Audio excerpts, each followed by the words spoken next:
Hello बच्चों, नमस्कार। कैसे हैं आप सभी लोग। मुझे उम्मीद है आप सभी लोग एकदम बेहतरीन होंगे और पढ़ाई लिखाई आपकी अच्छी चल रही होगी। बेटा गर्मी बहुत है तो पानी आनी पीने का ध्यान रखना। एग्जाम के एंड टाइम में आपको तबीयत खराब नहीं करना है।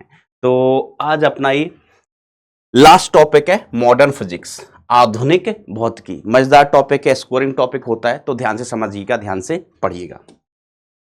तो चलिए बेटा स्टार्ट करते हैं। इसमें अपना पहला सवाल है, एक हाइड्रोजन सदृश परमाणु की परमाणविक संख्या Z, इन परमाणुओं के स्तर n बराबर 4 से स्तर n बराबर 3 पर होने वाले इलेक्ट्रॉनिक संक्रमण से उत्पन्न फोटोनों का उपयोग एक टारगेट धातु पर प्रकाश विद्युत प्रभाव के प्रयोग के लिए किया जाता है। उत्पन्न फोटो इलेक्ट्रॉनों की अधिकतम गतिज ऊर्जा 1.95 इलेक्ट्रॉन वोल्ट है। यदि टारगेट धातु की प्रकाश विद्युत प्रभाव के लिए दहली तरंग दैर्घ्य इतना है तो Z का मान क्या होगा। देखो बेटा आसान सवाल है। मैंने आपको बोला कि ये चैप्टर ना स्कोरिंग होता है, ठीक है।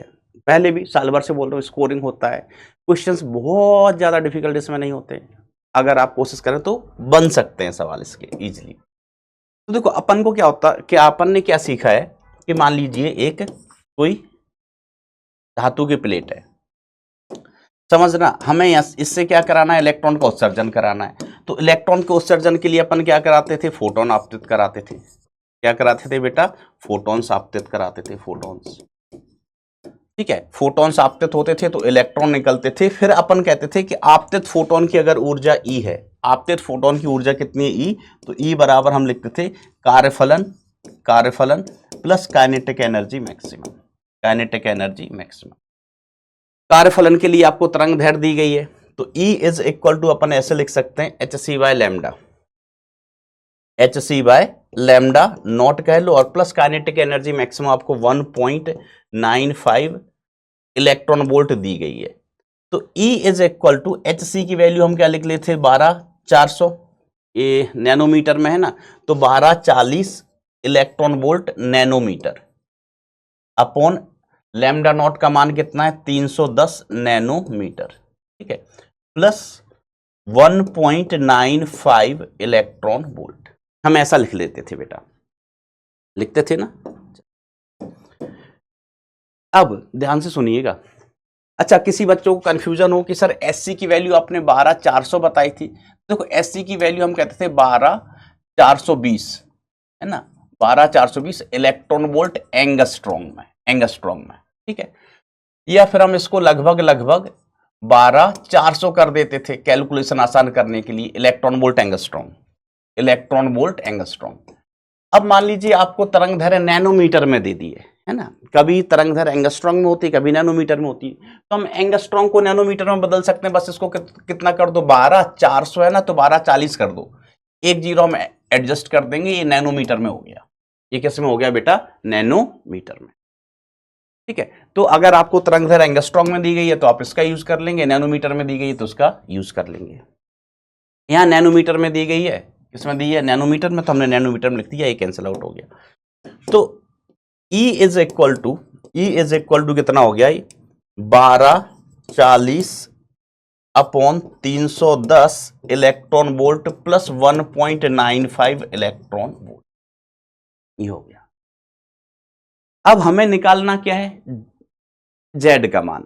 अब देखो ये एनर्जी किसकी है, फोटॉन्स की। अब फोटोन के अलग अलग तरीके हैं, कई बार सीधे सीधे बोल दिया जाता है। मेंस का सवाल होता तो कह देते कि फोटोन आ रहा है, उसकी ऊर्जा इतनी है, या तरंग दैर्घ्य बता देंगे, तरंग दैर्घ्य लैम्डा है, तरंग दैर्घ्य मिल जाएगी तो हमें ऊर्जा भी मिल जाती है। सीधे सीधे बता देते हैं। कई बार आपको सीधे सीधे नहीं बताते, जैसे एडवांस का ये सवाल है ना, तो इन्होंने क्या किया, ई भी आपसे निकलवाया है, ई भी आपसे ही निकलवाया है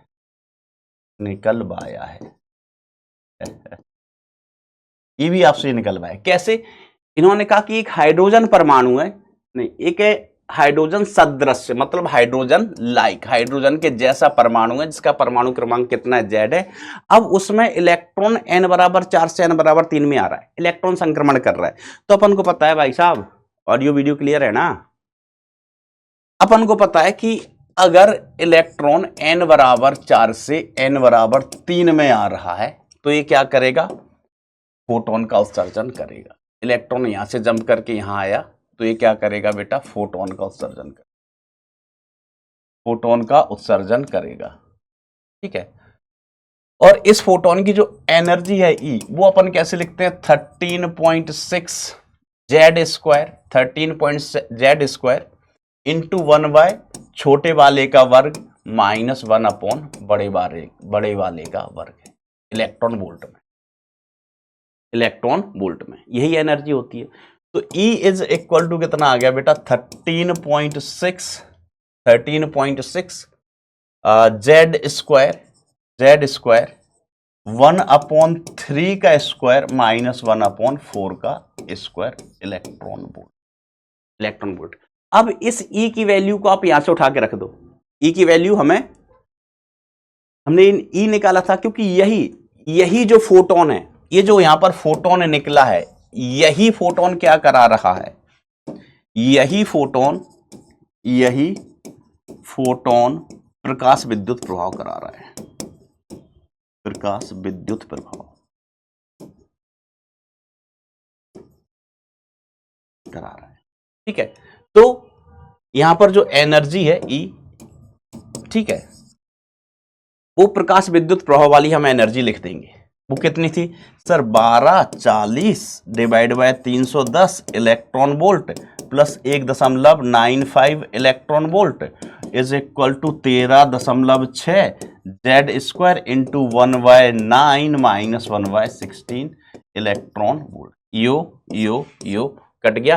अब देखो बेटा, इसमें सिर्फ जेड अज्ञात है, इसमें ओनली जेड अननोन है, जेड अननोन है, जेड अज्ञात, जेड अननोन है बेटा, जेड अज्ञात है। बात समझ में आ रही है? जेड का मान आप निकाल लेंगे कैलकुलेशन करके, तो डिफिकल्ट नहीं था। इधर फोटो इलेक्ट्रिक इफेक्ट, मेंस जैसा सवाल बिल्कुल। और यहां पर कि इलेक्ट्रॉन n बराबर 4 से n बराबर 3 में आ रहा है, तो कितनी एनर्जी रिलीज होगी, बोर्ड के जैसा सवाल है, बोर्ड के जैसा सवाल, दोनों को मिला के एडवांस का बना दिया।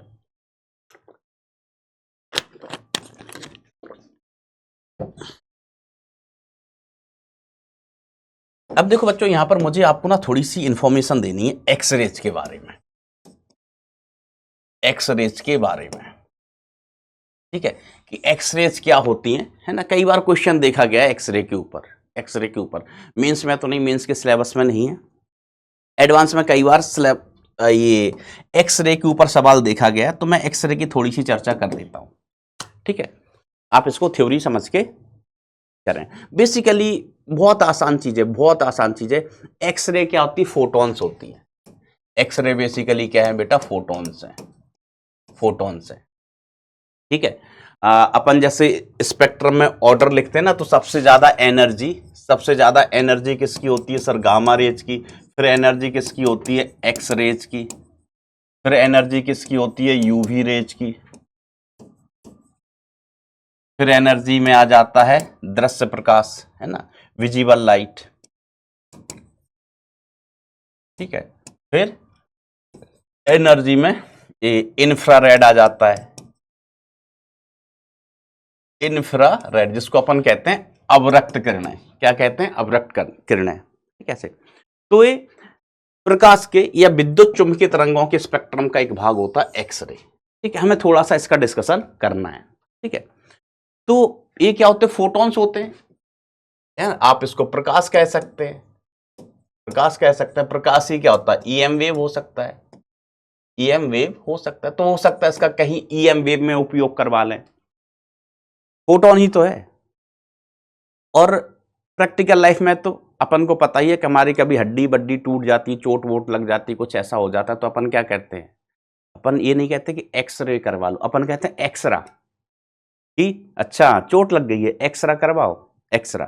तो एक्सरा बेसिकली एक्सरे होती है। ठीक है, तो एक्सरे जब अपनी बॉडी पे डाली जाती है, अपनी बॉडी पे डाली जाती है, एक्सरे क्या है, फोटोन, हाई एनर्जी के फोटोन है, हाई एनर्जी के फोटोन। तो ये अपने जो मास है, खाल है ना, इसको तो ये पार कर जाती है। ठीक है, जो फ्लैश होता है, मास है ना, खाल, इनको तो पार कर जाती है, बट हड्डियों को पार नहीं कर पाती। क्या होती है, हड्डियों को पार नहीं कर पाती है। तो इसका उपयोग क्या होता है कि जैसे मान लीजिए किसी का ये हड्डी है, ये हड्डी है, ठीक है, ये हड्डी है, इसमें कहीं ऐसा क्रैक आया हुआ है, ऐसा क्रैक आया हुआ है, ठीक है, कहीं क्रैक आया हुआ है। अब हमें पता करना है कि क्रैक कहां पर आया है। हमें क्या पता करना है भाई इसमें कि कहां पर हड्डी में क्रैक है। तो अपन क्या करते हैं, इसके ऊपर एक्सरे डालते हैं। एक्सरेज, एक्सरेज क्या है, कुछ नहीं है सर, फोटोन। फोटोन बनाना भी बहुत आसान है, अभी बनाना भी बता देंगे। फोटोन इस पर अपन डालते हैं। तो जब इस पर अपन फोटोन डालते हैं तो जहां पर भाग टूटा नहीं होगा वहां से तो एक्सरे नहीं निकलेंगी, पास नहीं होंगी। अब मान लीजिए हड्डी यहां पर टूटी हुई है, हड्डी इस जगह टूटी हुई है, ठीक है, तो जहां पर हड्डी टूटी हुई है वहां से एक्सरे पास हो जाएंगी, यहां से क्या होंगी, एक्सरेज या फोटोन्स पास हो जाएंगे, गुजर जाएंगे। तो हमें या डॉक्टर को पता चल जाता है कि यहां पर क्रैक है। देखो यहां से फोटोन नहीं निकले, नहीं निकले, नहीं निकले, नहीं निकले, मतलब यहां पर हड्डी सही सलामत है, यहां पर भी हड्डी सही सलामत है, यहां से भी फोटोन नहीं निकले, लेकिन यहां से फोटोन्स पास हो गए, लाइन आ गई है। तो हमें पता चल जाता है अरे यार ये लाइन इसलिए आई है क्योंकि यहां पर हड्डी टूटी हुई है और वहां से फोटोन निकल गए। तो हमें पता चल जाता है कहां पर हड्डी क्रैक है, ठीक है, कहां पर हड्डी में फ्रैक्चर हुआ है। अब देखो एक्सरे को उत्पन्न करना, तो जो एक्सरे होती है ना, इनको दो भाग होते हैं, एक्सरे के दो भाग होते हैं। एक हम कहते हैं सतत भाग, सतत भाग, ठीक है, दूसरा हम कहते हैं अभिलाक्षणिक भाग,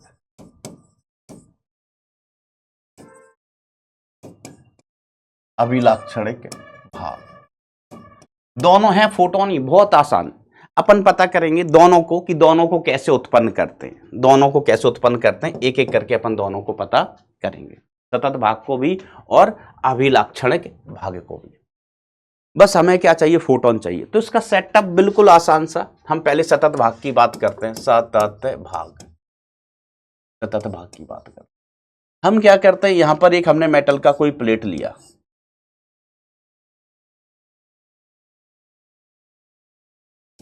हमने यहां पर एक मेटल का प्लेट लिया, अब इसको गर्म किया, समझना, इसको क्या किया, गर्म किया, हीटर, हीटर से इसको गर्म किया। हीटर से जब हम इसको गर्म करेंगे, हीटर से जब हम इसको गर्म करते हैं तो यहां से निकलने लगते हैं इलेक्ट्रॉन। यहां से क्या निकलते हैं बेटा, इलेक्ट्रॉन निकलते हैं, ठीक है, क्या निकलते हैं बेटा, इलेक्ट्रॉन निकलते हैं। अब अपन क्या करते हैं, यहां पर एक दूसरा धातु का प्लेट लेते हैं जिसको हम क्या कहते हैं, टारगेट एटम। दूसरी एक धातु की प्लेट लेते हैं जिसको अपन क्या कहते हैं, टारगेट एटम।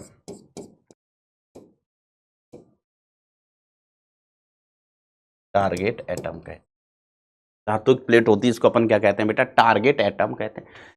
इससे इलेक्ट्रॉन आके टकराते हैं। सर इलेक्ट्रॉन के पास ऊर्जा कहां से आई, कैसे टकराएंगे, हमने इसको गर्म किया, इलेक्ट्रॉन निकले, जितना ज्यादा गर्म करेंगे उतने ज्यादा इलेक्ट्रॉन निकलेंगे, जितने ज्यादा गर्म करेंगे उतने ज्यादा इलेक्ट्रॉन निकलेंगे। अब ये इलेक्ट्रॉन से जाके क्यों टकराएंगे, तो हमने कहा यहां पर हम लगा देते हैं विभवांतर, विभवांतर लगा देते हैं, बैटरी का धन सिरा यहां पर लगा दिया हमने, बैटरी का धन सिरा लगा दिया। अब इलेक्ट्रॉन देखेंगे, अइला अइला इधर धन सिरा है, अइला अइला यहां धन सिरा है। अब इलेक्ट्रॉन के लिए धन सिरा मतलब अच्छी चीज, पसंद है जो इलेक्ट्रॉन को, तो यहां से इलेक्ट्रॉन भागना स्टार्ट करते हैं, भागना स्टार्ट करते हैं, डिग डिग डिग डिग डिग डिग डिग डिग डिग डिग डिग डिग, ठीक है।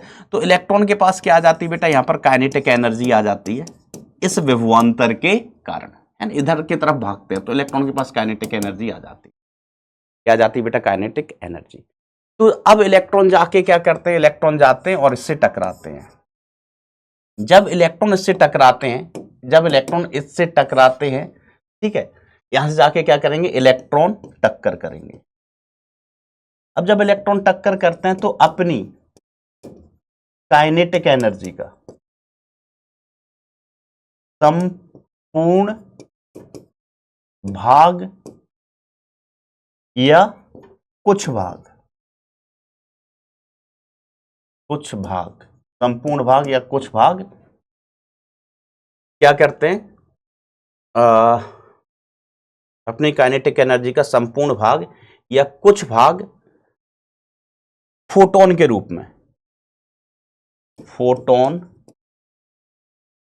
के, फोटोन के रूप में उत्सर्जित करते हैं।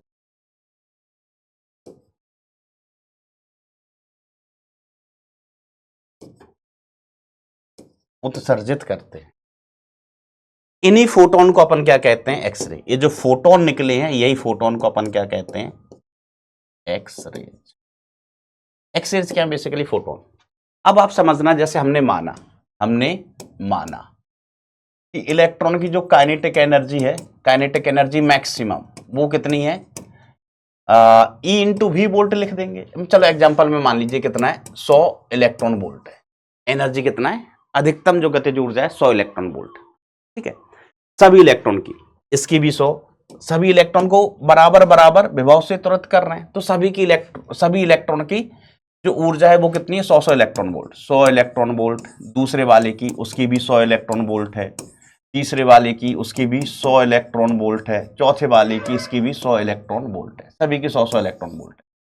अब मान लीजिए ये वाला इलेक्ट्रॉन, ये इलेक्ट्रॉन है सभी, ये क्या है? इलेक्ट्रॉन। ध्यान सुनना, अब ये इलेक्ट्रॉन इससे टकराया, इलेक्ट्रॉन टकराया, तो हो सकता है इसने अपनी गतिज ऊर्जा में से 70 इलेक्ट्रॉन वोल्ट लॉस कर दिया। किसके रूप में? फोटोन के रूप में। तो हमें एक 70 इलेक्ट्रॉन वोल्ट ऊर्जा का फोटोन मिल जाएगा। वही क्या है? एक्सरे। इसने क्या किया? इसने मान लीजिए 40 इलेक्ट्रॉन वोल्ट लॉस कर दिया, टक्कर किया। जब अपन टक्कर करते हैं, अपन ही किसी चीज से टकराते हैं, तो गतिज ऊर्जा की हानि होती है। तो इलेक्ट्रॉन जो 100 इलेक्ट्रॉन वोल्ट एनर्जी थी, जब ये टक्कर किया तो इसने लॉस की 40 इलेक्ट्रॉन वोल्ट एनर्जी। तो हमें अब एक फोटोन मिलेगा जिसकी एनर्जी होगी 40 इलेक्ट्रॉन वोल्ट। ठीक है, अब तीसरा फोटोन है, सॉरी तीसरा इलेक्ट्रॉन है। कौन है तीसरा इलेक्ट्रॉन? ये पता नहीं कैसे टकराया, ये ऐसे टकराया कि अपनी पूरी की पूरी एनर्जी 100 इलेक्ट्रॉन वोल्ट इसने लॉस कर दी। तो हमें क्या मिलेगा? एक फोटोन मिलेगा। हमें फिर से एक फोटोन मिलेगा जिसकी एनर्जी कितनी होगी? 100 इलेक्ट्रॉन वोल्ट। अब इससे ज्यादा ऊर्जा का फोटोन हो सकता है क्या? हम कहेंगे नहीं, इससे ज्यादा ऊर्जा का फोटोन नहीं हो सकता। इसने संपूर्ण एनर्जी, इलेक्ट्रॉन के पास कितनी थी? हर एक इलेक्ट्रॉन के पास कितनी थी सर? 100। इसने कुछ भाग किया, इसने 70 किया। 100 में से 70 लॉस कर दिया, 100 में से 40 लॉस कर दिया, इसने 100 में से पूरा 100 लॉस कर दिया। तो ये जो फोटोन होगा ये मैक्सिमम एनर्जी का फोटोन होगा, अधिकतम ऊर्जा का फोटोन होगा। इससे ज्यादा ऊर्जा का फोटोन हमें नहीं मिलेगा, इससे ज्यादा ऊर्जा की एक्स किरण हमें नहीं मिलेगी। ये आया, ये भी आके टकराया, है ना, ये धीमे से टक करके टकराया। मान लीजिए 2 इलेक्ट्रॉन वोल्ट इसने लॉस किया। ये एग्जांपल है मात्र, 2 इलेक्ट्रॉन वोल्ट लॉस किया तो हमें एक फोटोन मिलेगा बहुत कम ऊर्जा का, 2 इलेक्ट्रॉन वोल्ट का। तो इस तरीके से हमें 0 से लेके 100, इस एग्जांपल में हम बात कर रहे हैं कि 0 इलेक्ट्रॉन वोल्ट से 100 इलेक्ट्रॉन वोल्ट तक के फोटॉन्स मिल सकते हैं, फोटोन मिल सकते हैं। 0 का तो कोई मतलब ही नहीं है ना। अपन ये कह सकते हैं न्यूनतम ऊर्जा 0 से जस्ट ज्यादा कह लो, 0 से जस्ट ज्यादा, क्योंकि कोई भी इलेक्ट्रॉन आएगा टकराएगा, थोड़ी बहुत एनर्जी तो लॉस करेगा। लेकिन हम क्या कह सकते हैं थ्योरेटिकली कि 0 से 100 के बीच में ना। सर आपने तो 70 लिया, 40 लिया, 100 लिया, 2 लिया, ये तो 4 ही है। हमने कहा 4 हमने एग्जाम्पल में लिए हैं। कितने इलेक्ट्रॉन होंगे? असंख्य, बहुत सारे, हजारों इलेक्ट्रॉन है। मान लीजिए 2000 इलेक्ट्रॉन है, 10,000 इलेक्ट्रॉन है, तो बहुत सारे इलेक्ट्रॉन होंगे। कोई 1 इलेक्ट्रॉन वोल्ट एनर्जी लॉस कर रहा होगा, कोई 5 कर रहा होगा, कोई 7 कर रहा होगा, कोई 9.2 कर रहा होगा, कोई 4.3 कर रहा होगा, कोई 6.2 कर रहा होगा, कोई 0.1 कर रहा होगा, कोई 99.99 कर रहा होगा, कोई पूरी की पूरी 100 कर रहा होगा, कोई 51 कर रहा होगा। तो यहां पर अपन को जो फोटोन मिलेंगे वो 0 इलेक्ट्रॉन वोल्ट से 100 इलेक्ट्रॉन वोल्ट तक के फोटोन मिलेंगे, सभी पूरी ऊर्जा के। तो 0 से लेके 100 इलेक्ट्रॉन वोल्ट तक के जो फोटोन होंगे सभी फोटोन होंगे। कैसे होंगे? सभी फोटोन होंगे जिनकी ऊर्जा 0 से लेके 100 के बीच में। तो इसलिए इसको अपन कह देते हैं सतत भाग। क्यों? 0 से लेके 100 तक, या हम कहा 0 से थोड़ी सी ज्यादा से लेके 100 तक हर एक ऊर्जा का फोटोन होगा या होने की संभावना है? सभी होंगे। सर 98.97 होगा? हाँ होगा।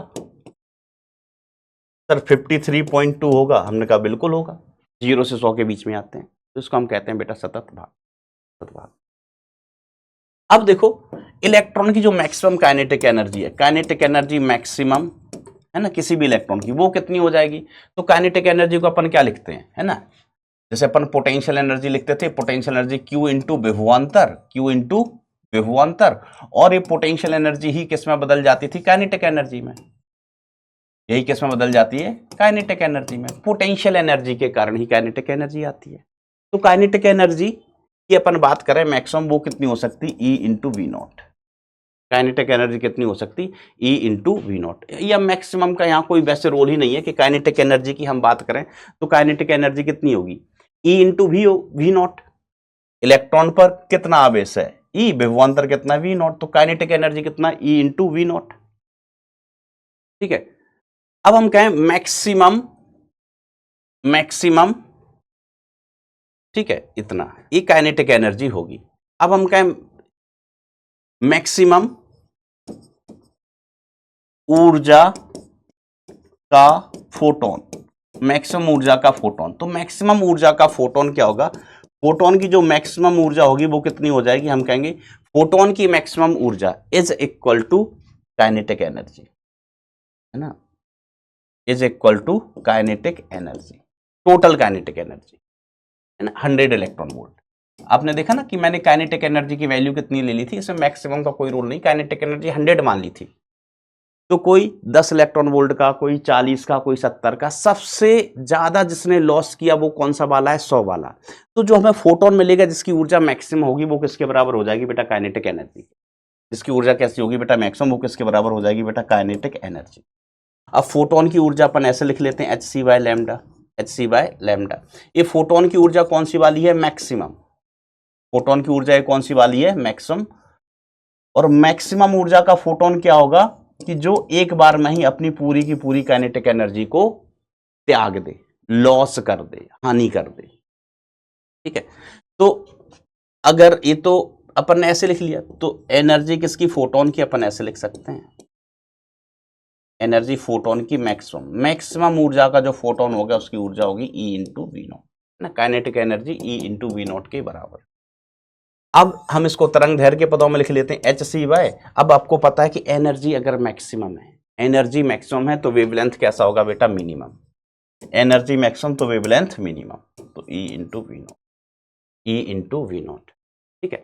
तो अगर हम मिनिमम वेवलेंथ की वैल्यू निकालें, मिनिमम वेवलेंथ की, तो मिनिमम वेवलेंथ कितना आ जाएगा? ये आ जाएगा hc/e/v नॉट। मिनिमम वेवलेंथ कितना आ जाएगा? hc/e/v not. एनर्जी मैक्सिमम तो वेवलेंथ मिनिमम, तो मिनिमम वेवलेंथ होती है, मिनिमम वेवलेंथ, ये हम कहें मैक्सिमम एनर्जी, वो hc/v नॉट। ये हम कहें एनर्जी मैक्सिमम तो हम निकाल ही चुके हैं, E into V naught. Minimum wavelength कितना? hc/v not. अब आप इसको चाहो तो थोड़ा ऐसे मैनिपुलेट भी कर सकते हैं। SC की जगह अपन क्या लिख सकते हैं? 12400 electron volt angstrom divided by E into V naught. अब E से E कट गया, और ये V की इकाई बोल्ट से बोल्ट भी कट जाएगा। तो जो लैम्डा मिनिमम आ जाएगा सीधे सीधे एंगस्ट्रॉन्ग के पदों में। अब ये देखना कि सर ये भी है, इधर नहीं कटा, हमने कहा ये बोल्ट है, भी की इकाई क्या होगी? बोल्ट, इसकी भी इकाई क्या होगी? बोल्ट, है ना, यहाँ भी इकाई है। तो ऊपर क्या बचा? 12400 एंगस्ट्रॉन्ग, और नीचे क्या बचा बेटा? V not.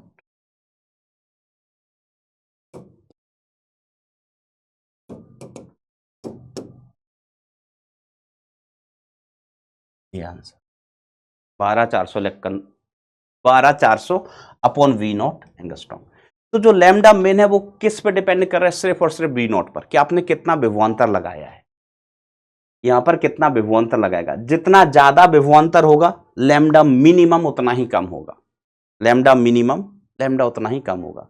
देखो विभवांतर ज्यादा लगाएगा, विभवांतर अगर हम ज्यादा लगाएंगे तो इलेक्ट्रॉन के पास ज्यादा एनर्जी आएगी, इलेक्ट्रॉन के पास ज्यादा एनर्जी आएगी, इलेक्ट्रॉन के पास ज्यादा एनर्जी आएगी तो फोटोन जो उत्सर्जित होंगे टक्कर के कारण उनके पास भी ज्यादा एनर्जी होगी, और एनर्जी ज्यादा तो वेवलेंथ कम। तो यहां से आप देख सकते हैं कि जो एनर्जी की बात करें हम, एनर्जी किसकी, फोटोन की, मैक्सिमम, इसकी value E into V naught, यहां E कांस्टेंट है तो energy directly proportional to V naught है, विभवांतर के, जितना ज्यादा विभवांतर उतना ही ज्यादा एनर्जी का फोटोन, उतनी ही ज्यादा एक्सरेज की एनर्जी। हम लैम्डा मिनिमम लिखें तो lambda minimum is equal to 12400 angstrom upon V naught, ठीक है। तो इसमें ये सब कांस्टेंट, तो यहां से आप लैम्डा मिनिमम कह सकते हैं। लैम्डा मिनिमम कितना आएगा, प्रोपोर्शनल होगा 1/v0 के। तो जो लैम्डा है या एनर्जी है वो किस पे डिपेंड कर रही है, वो डिपेंड कर रही है कि आपने विभवांतर कितना लगाया है, किसके लिए विभवांतर। हमने कहा अरे हमने क्या किया था, इलेक्ट्रॉन चाहिए, धातु के प्लेट लाए, इलेक्ट्रॉन नहीं निकल रहे हैं, गर्म किया नहीं निकले, और गर्म किया और गर्म किया, इलेक्ट्रॉन निकल आए। अब इलेक्ट्रॉन के पास ऊर्जा नहीं है तो यहाँ विभवांतर लगा दो, धन सिरा लगा दो, तो इलेक्ट्रॉन भाग के जाएंगे। इलेक्ट्रॉन के पास एनर्जी आ गई, इलेक्ट्रॉन के पास एनर्जी आ गई, अब इलेक्ट्रॉन जाके धुम करके टकरा रहे हैं, अलग अलग एनर्जी के फोटोन मिलेंगे। सबसे ज्यादा एनर्जी कितनी, काइनेटिक एनर्जी EV0 के बराबर। सबसे ज्यादा एनर्जी का जो फोटोन होगा उसकी एनर्जी कितनी होगी बेटा, E इंटू V0, ठीक है। यहां से अपने तरंग दैर्घ्य में, तो ये होता है सतत भाग स्पेक्ट्रम, स्पेक्ट्रम का सतत भाग है। इसमें हम ग्राफ बनाएं तीव्रता और तरंग दैर्घ्य का। तीव्रता ले ली, यहां पर तरंग दैर्घ्य ले ली, तो तरंग दैर्घ्य की एक न्यूनतम मान है, उससे कम मान नहीं होगा।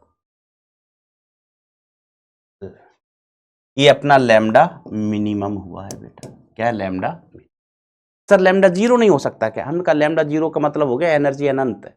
अगला गए हो, कहा एनर्जी अनंत नहीं होती है ना। अपन क्या लिखते हैं, एनर्जी इक्वल टू hc/लैम्डा। अगर हमने लैम्डा को 0 कर देंगे तो एनर्जी कितनी हो जाएगी, अनंत। अनंत ऊर्जा का फोटोन नहीं होता है लैम्डा मिनिमम। तो ये वाला जो फोटोन होगा यहाँ पर लैम्डा मिनिमम है, एनर्जी मैक्सिमम होगी। फिर लैम्डा बड़ा बड़ा बड़ा बड़ा बड़ा, लैम्डा बढ़ेगा एनर्जी घटेगा, लैम्डा बढ़ेगा एनर्जी घटेगा।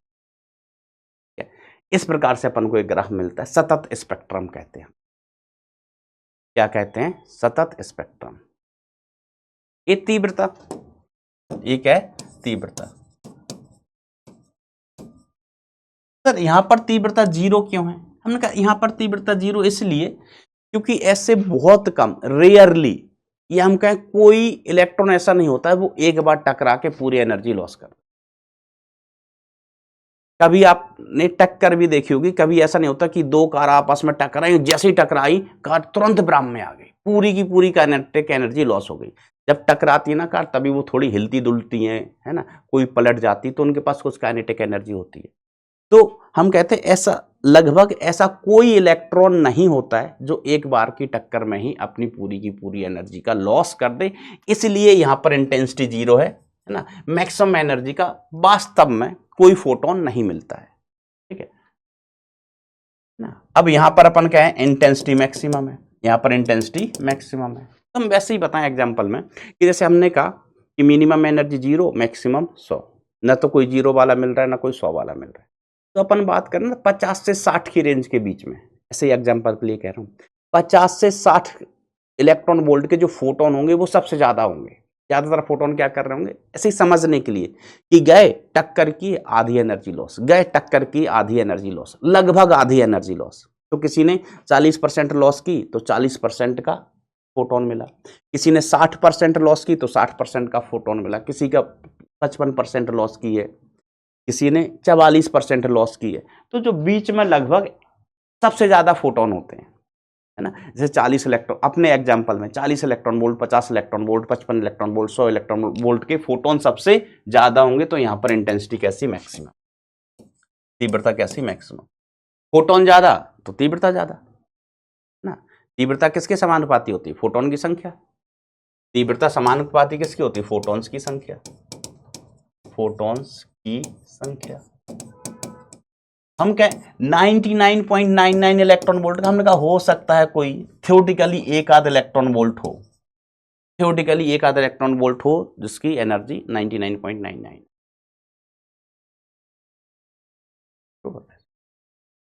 हमने कहा 0.1 इलेक्ट्रॉन वोल्ट का, हमने कहा हो सकता है एक आध फोटोन हो, बहुत कम।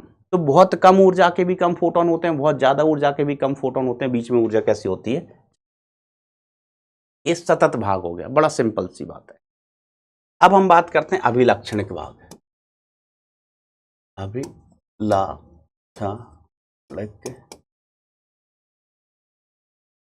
अभिलक्षणिक भाग में क्या होता है, हमने कहा कुछ नहीं होता है कि जो इलेक्ट्रॉन आ रहे हैं ना वो किससे टकरा रहे हैं, टारगेट एटम से। किससे टकरा रहे हैं बेटा, टारगेट एटम से। अब टारगेट एटम है ना, एक प्लेट है उससे टकरा रहे हैं, है ना। जो इलेक्ट्रॉन ना निकल रहे हैं, है ना, धातु की प्लेट है ना, मेटल प्लेट से, मेटल प्लेट से निकल रहे हैं,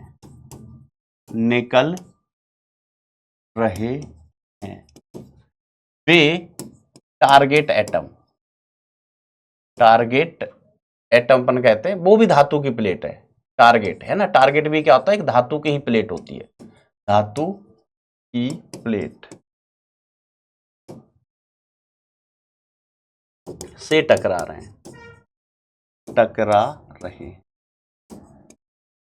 धातु की प्लेट से टकरा रहे हैं। ठीक है मास्टर। अब धातु की प्लेट में क्या होगा, है ना, कोई भी प्लेट है, धातु की प्लेट है, प्लेट किससे मिलके बनी होगी ना, जो धातु की प्लेट है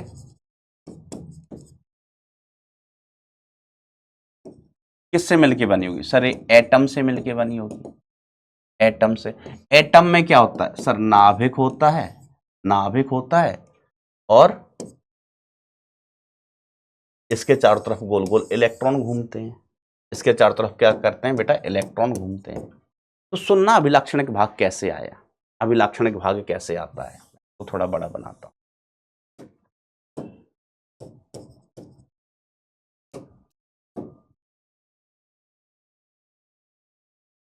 अभिलाक्षणिक भाग कैसे आया, इधर इलेक्ट्रॉन, इधर इलेक्ट्रॉन, इधर इलेक्ट्रॉन। ठीक है, मान लीजिए जो यहां से इलेक्ट्रॉन आए, है ना, इलेक्ट्रॉन जो आ रहे हैं टकराने के लिए, वो इलेक्ट्रॉन आके सीधे से टकराए जो धातु की प्लेट से, है ना, मेटल की प्लेट से जो इलेक्ट्रॉन निकल रहे हैं जिसके पास काइनेटिक एनर्जी है E/V।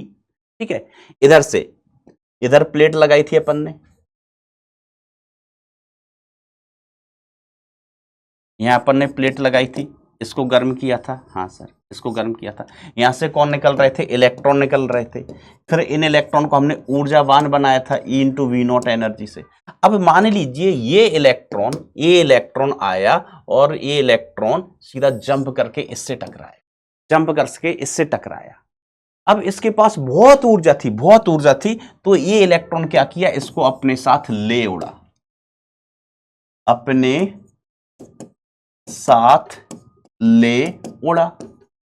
ओ माय गॉड, अपने साथ ले उड़ा। तो यहां पर क्या हो जाएगा सर, यहां पर रिक्त स्थान, इलेक्ट्रॉन की कमी हो जाएगी। अब ये तो इलेक्ट्रॉन उड़ गया, यहां पर रिक्त स्थान आ गया भाई साहब, क्या आ गया, रिक्त स्थान। अब सुनना, यहां रिक्त स्थान आ गया, अब ऊपर वाले इलेक्ट्रॉन देखेंगे अंदर जगह खाली है, ये देखेगा अंदर जगह खाली है। अगर ये देखेगा अंदर जगह खाली है, ये देखेगा अंदर जगह खाली है, तो ये ऊपर से नीचे आएगा। हो सकता है ये ऊपर से नीचे आके इधर गिरे, या हो सकता है ये ऊपर से नीचे आके इस जगह को भर दे। तो जब ये इलेक्ट्रॉन यहां से यहां जंप करके आएगा, तो क्या करेगा, फोटोन का उत्सर्जन करेगा,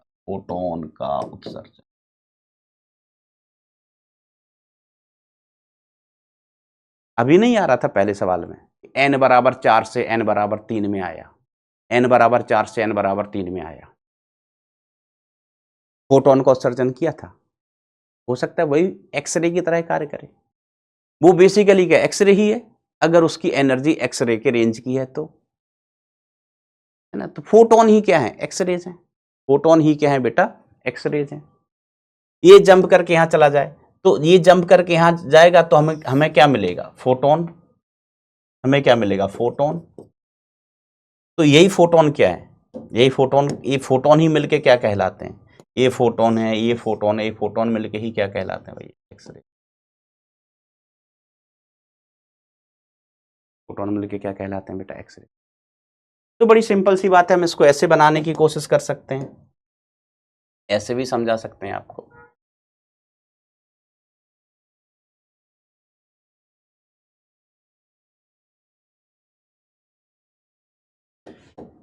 इसको अपन क्या बोलते हैं? सेल अलग होती है ना, K shell, L shell, M shell, N shell, अलग अलग सेल्स होती हैं, अलग अलग सेल्स होती हैं। होती है कि नहीं होती? यस सर, अलग अलग सेल्स होती हैं। इतनी बना देते हैं। मान लीजिए जो इलेक्ट्रॉन आ रहा है उसने यहाँ का जो इलेक्ट्रॉन आ रहा है ना, टक्कर करने आ रहा है इलेक्ट्रॉन, वो इससे टकराया, इसको ले उड़ा, तो यहाँ पर खाली जगह, यहाँ पर क्या हो गया? खाली जगह। अभी तक ये आया टकराने के बाद इसको ले उड़ा, यहाँ पर खाली जगह हो गई भैया। अभी तक जगह खाली हुई है, सिर्फ फोटोन नहीं मिला। अब इसके ऊपर के भी जो इलेक्ट्रॉन है, इधर इलेक्ट्रॉन, अलग अलग इलेक्ट्रॉन है। अब इनके पास क्या संभावना है? ये जंप करके नीचे आ जाए, या ये वाला जंप करके नीचे आ जाए, या ये वाला जंप करके नीचे आ जाए, ये वाला जंप करके नीचे आ जाए। तो वैकेंसी कहां हुई है? खाली जगह है ना। वैकेंसी कहां क्रिएट हुई है? के सेल में, के सेल में वैकेंसी क्रिएट हुई है। तो इलेक्ट्रॉन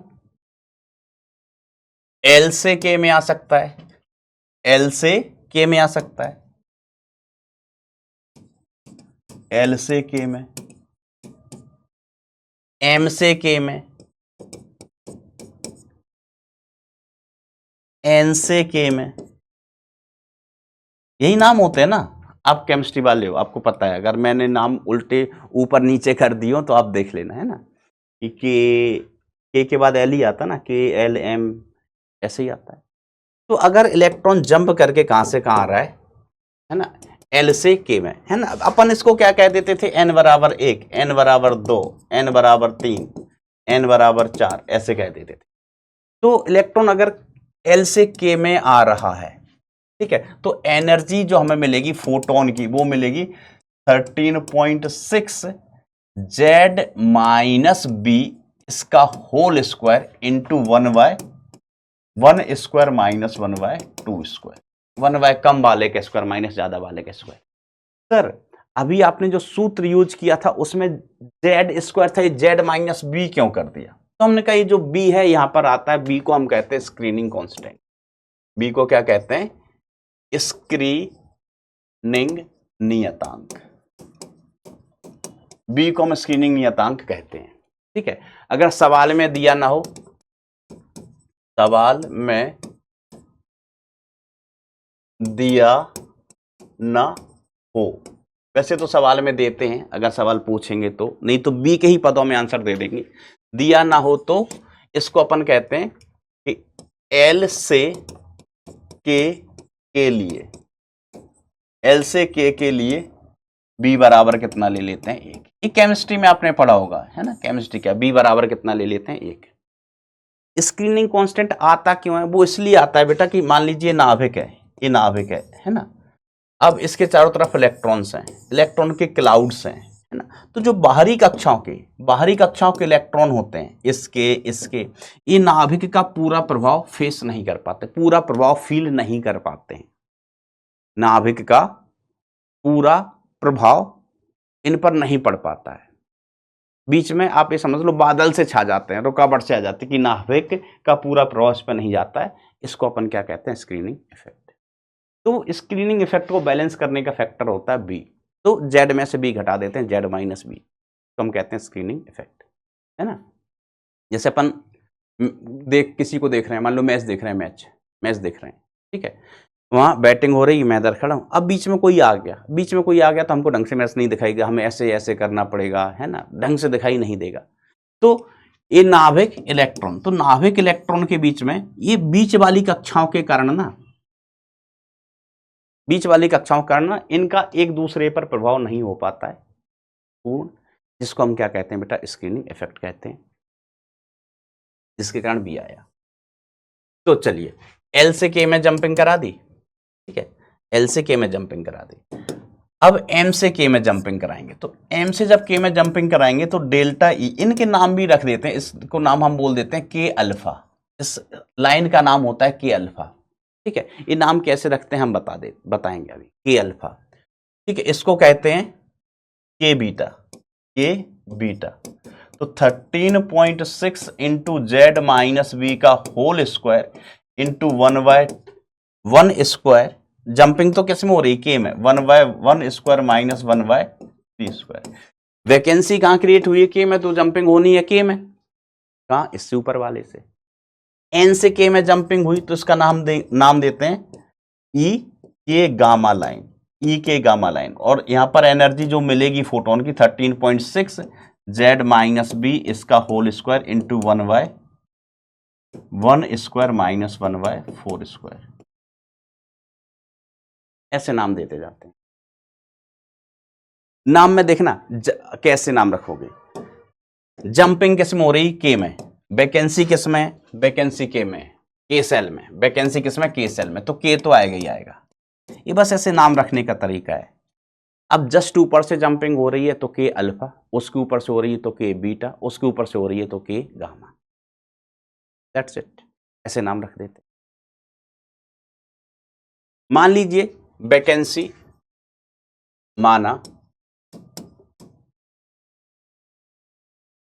माना वैकेंसी किस में हुई,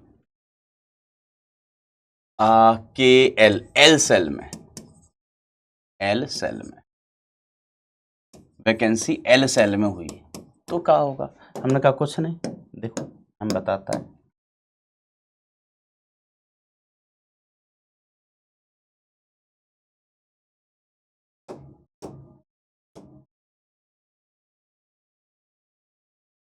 अरे भाई तुम ही ऊपर जा रहे हो, हम कॉपी कर रहे हैं, तुमको समझ नहीं आ रहा, समझ नहीं आ रहा है तुमको, देखो इतना दुष्ट है यार ये लाइन, हम कॉपी किए हैं तुमको, कॉपी करने का मतलब होता है तुमको ऊपर चलना है, कॉपी किए है ना, ऊपर चलो। अबे यार पहाड़ में जाओ, भरे कुआं में गिरो, ऐसे के एल एम एन, यहाँ पर इलेक्ट्रॉन, यहाँ पर भी इलेक्ट्रॉन है ना, सब जगह यहाँ पर भी इलेक्ट्रॉन, यहाँ पर भी इलेक्ट्रॉन। अब यहाँ से जो इलेक्ट्रॉन आ रहा था वो ऊर्जा वाला इलेक्ट्रॉन प्लेट को गर्म करके निकाला था, वो इससे टकराया, आके इससे टकराएगा और इसको ले उड़ा। अब यहाँ हो गई खाली जगह, यहाँ हो गई खाली जगह। अब इस खाली जगह को भरने कौन आएगा, ये नीचे से ऊपर नहीं जाता, पगला है क्या इलेक्ट्रॉन, निम्न ऊर्जा से उच्च ऊर्जा में जाएगा, अपने आप को अस्थायी करेगा नहीं, ऊपर से नीचे, ऊपर से नीचे, ऊपर से, ये संभावना। तो एक जंपिंग हो सकती है किसमें, M2L। अब M से L में जंपिंग होगी तो एनर्जी कितनी निकलेगी, delta E is equal to 13.6 into Z minus B का whole square into 1/2 square minus 1/3 square. नाम इस लाइन का क्या रखा जाएगा, आप बताओ, नाम क्या रखेंगे इस लाइन, नाम रख देते हैं, इनको लाइन बोलते हैं, है ना, नाम रख देते हैं। तो यहां पर जो नाम रखा जाता है हम बोल देंगे, जंपिंग किसमें हो रही, एल में, तो एल, और एल के जस्ट ऊपर वाले से जंपिंग हो रही तो एल अल्फा, जंपिंग हुई एल में, जस्ट ऊपर वाले से तो अल्फा, उसके ऊपर वाले से तो बीटा, उसके ऊपर वाले से तो गामा। तो जब N2L जंपिंग होगी तब नाम क्या रखा जाएगा, तो हम कहेंगे एल में तो होना है बीटा, यहां से ये एल बीटा, फिर L gamma, L beta line 13.6 into Z minus B का whole square into 1/2 square minus 1/4 square, अलग अलग। हम ज्यादा फोकस किस पे करते हैं, हमें पढ़ना कौन सी लाइन है, के अल्फा। हम आएंगे, मोस्टली करके एक वैज्ञानिक थे, मोस्टली उन्होंने के अल्फा लाइन का अध्ययन किया था, तो सवाल भी उसी पे आते हैं, हम अभी चर्चा करते हैं उसकी।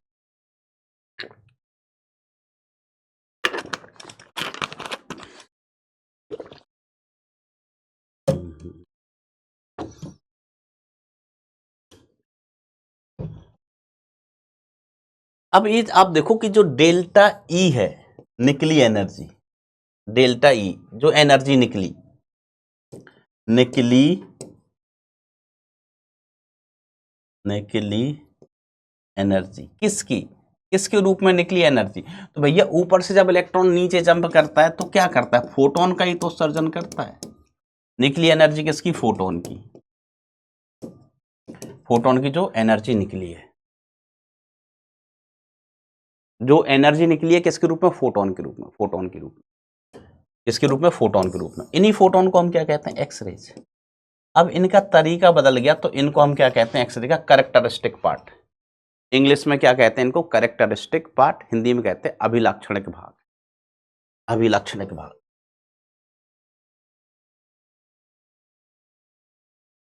हमें चाहिए क्या, फोटोन, बस तरीका अलग अलग है, तरीका अलग अलग।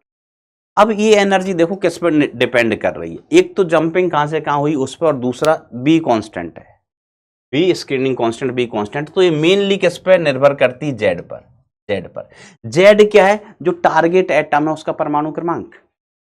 ये किससे आके टकरा रहे हैं, ये जो टक्करें हो रही हैं किससे हो रही हैं, टारगेट एटम से, टारगेट एटम से। और जेड क्या है, टारगेट एटम का परमाणु क्रमांक। समझे बात को, कि देखो इलेक्ट्रॉन आया, किससे टकराया, टारगेट, टारगेट एटम से टकराया, से टक्कर। अब जो एनर्जी निकलेगी डेल्टा ई, ये 13.6 इंटू जेड माइनस वी का whole square into 1/m² minus 1/n²। तो इसका तो कोई खास रोल नहीं है, इनका तो यही ना कि कहां से कहां जंपिंग हो रही है। तो मेनली जो अभिलाक्षणिक भाग है ना, ये ऊर्जा किस पर निर्भर कर रही है, जेड माइनस, जेड पर निर्भर करती, किस पर निर्भर करती है, जेड पर। परमाणु क्रमांक बदलोगे तो जेड बदलेगा। इसको विभवांतर से कोई लेना देना है क्या, जो विभवांतर लगाते थे इलेक्ट्रॉन को ऊर्जावान बनाने के लिए, हम कहें उससे कोई लेना देना नहीं है। क्योंकि देखो हुआ क्या, विभवांतर का किससे लेना देना है, ये जो इलेक्ट्रॉन आया, ये इलेक्ट्रॉन आया, इसकी जो एनर्जी थी कितनी, E into V naught, E into V naught energy थी, जो इलेक्ट्रॉन आ रहा है।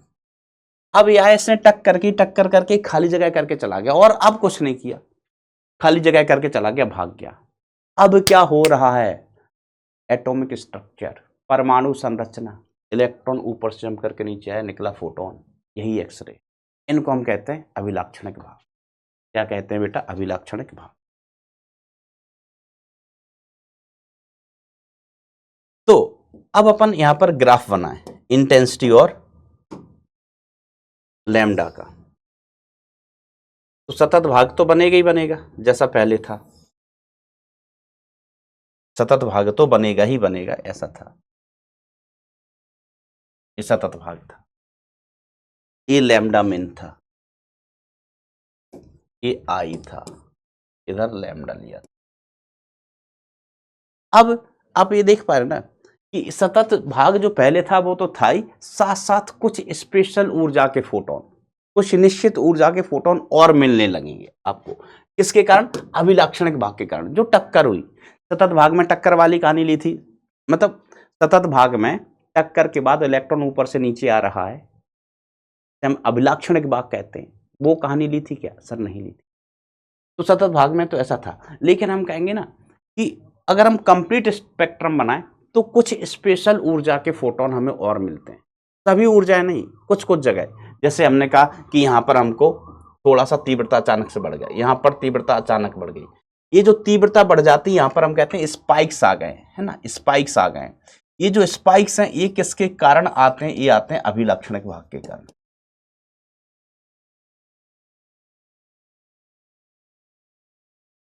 अभिलाक्षणिक भाग, और ये ध्यान देना है किस पे निर्भर करता है, जेड पर ही डिपेंड करता है, डिपेंड, जेड पर डिपेंड करता है।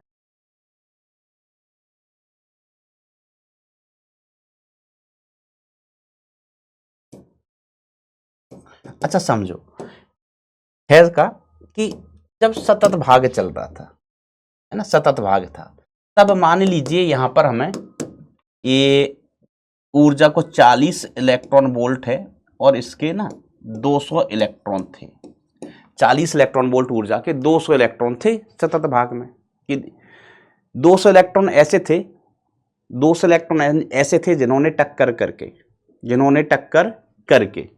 क्या किया, 200 जिन्होंने टक्कर करके 40 इलेक्ट्रॉन वोल्ट ऊर्जा दी। फिर से सुन लो, 200 इलेक्ट्रॉन ऐसे थे जो टकराए और 40 इलेक्ट्रॉन वोल्ट ऊर्जा दी, तो हमें फोटोन मिले 40 इलेक्ट्रॉन वोल्ट के। अच्छा ऐसा भी होता है, सुनना, कि एक इलेक्ट्रॉन ना एक से ज्यादा बार भी टकराता है, जैसे हमने कहा 100 इलेक्ट्रॉन वोल्ट का है सतत भाग में, 100 इलेक्ट्रॉन वोल्ट का है, पहली बार टकराया तो 10 इलेक्ट्रॉन वोल्ट लॉस कर दी, बची कितनी, 90। अब 90 है ना, ये फिर से टकराया तो कितनी लॉस कर दी, 30 इलेक्ट्रॉन वोल्ट, फिर कितनी बची, 60। तो वो टकराता रहता है, एक बार टक्कर की 10 लॉस की, 90 बची, फिर टक्कर किया 30 और लॉस कर दी, 60 बची, फिर और टक्कर किया 20 और लॉस कर दी, 40 बची, है ना। तो एक इलेक्ट्रॉन मल्टीपल टाइम्स भी टकरा जाता है, ठीक है। तो अब होता क्या है ना कि जैसे ये स्पाइक है ना, ये तो 200 इलेक्ट्रॉन थे, अब हमने कहा अभिलाक्षणिक भाग के कारण कि इलेक्ट्रॉन ऊपर से जम करके नीचे आया, इसके कारण यहां पर 150 इलेक्ट्रॉन और मिल गए, 150 इलेक्ट्रॉन वोल्ट, 40 इलेक्ट्रॉन वोल्ट की ही संयोग मात्र है कि 40 इलेक्ट्रॉन वोल्ट की 150 इलेक्ट्रॉन और मिल गए, ये किसके कारण, अभिलाक्षणिक भाग के कारण, ठीक है। ये किसके कारण थे, सतत भाग के कारण। तो अचानक से यहां इलेक्ट्रॉन जहां 200 होने चाहिए थे कितने हो गए, 350, 200 होने चाहिए थे कितने हो गए, 350, सडनली तीव्रता यहां पर बढ़ जाएगी, ठीक है। तो ये कुछ स्पेशल ऊर्जा के फोटोन मिलते जाते हैं ना, ये बढ़ जाते हैं, विभवांतर बदलने से नहीं बदलता है, सिर्फ जेड पर निर्भर करता है। ये किस पर निर्भर करता है बेटा, सिर्फ और सिर्फ जेड पर, ठीक है, इसका ध्यान रखना।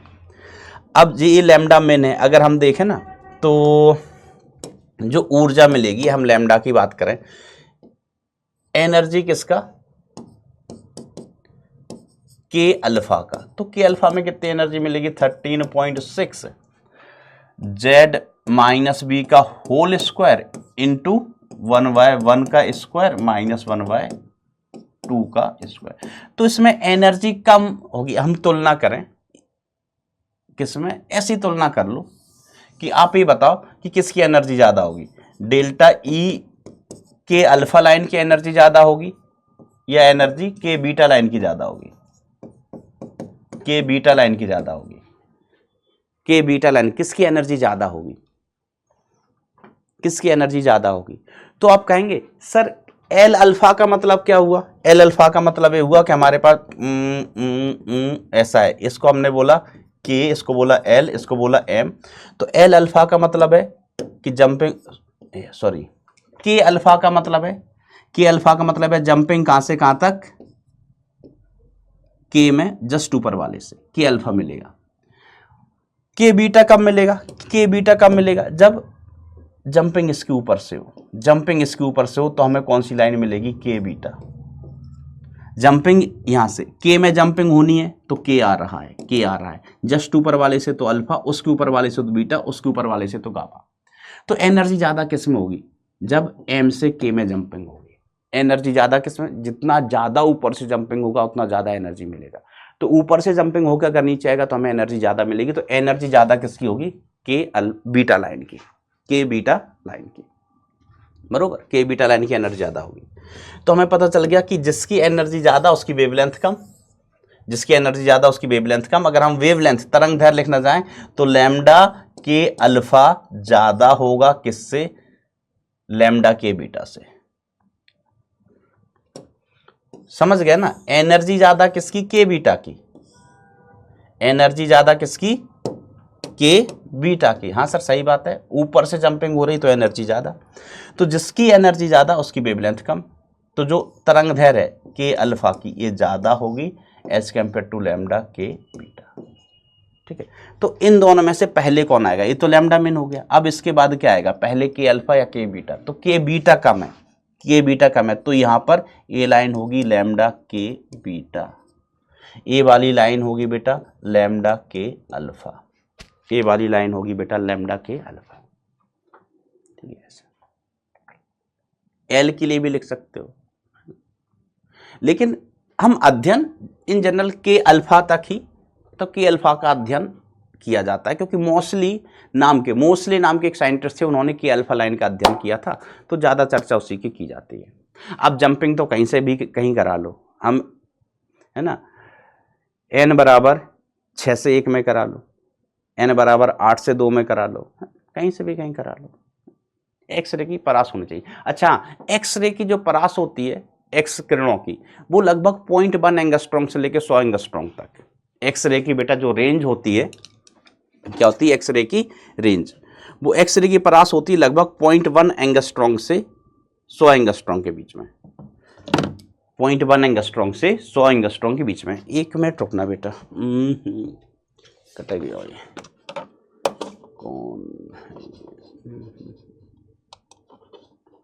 कुछ तो लोग कहेंगे लोगों का।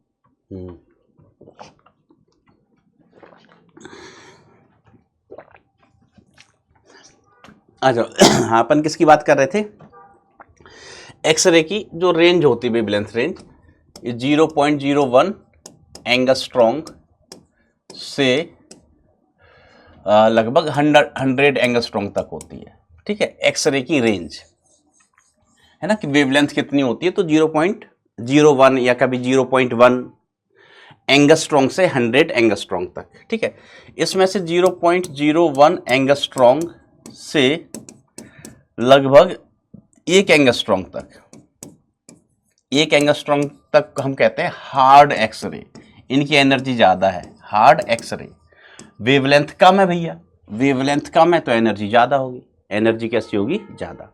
और इसके बाद की 1 एंगस्ट्रॉम, लगभग 1 एंगस्ट्रॉम से 100 एंगस्ट्रॉम, इनको हम कह देते हैं सॉफ्ट एक्सरेज, सॉफ्ट एक्सरेज।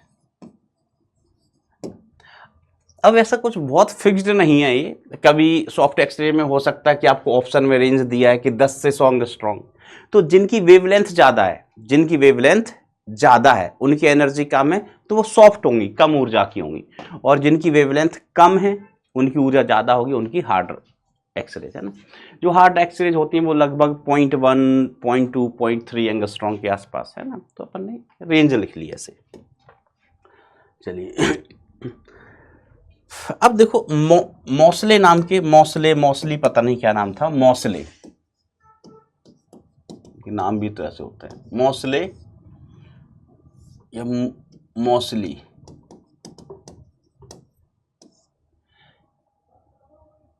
का नियम। तो मौसले साहब ने क्या किया था? के अल्फा लाइन का अध्ययन किया था, अध्ययन किया था।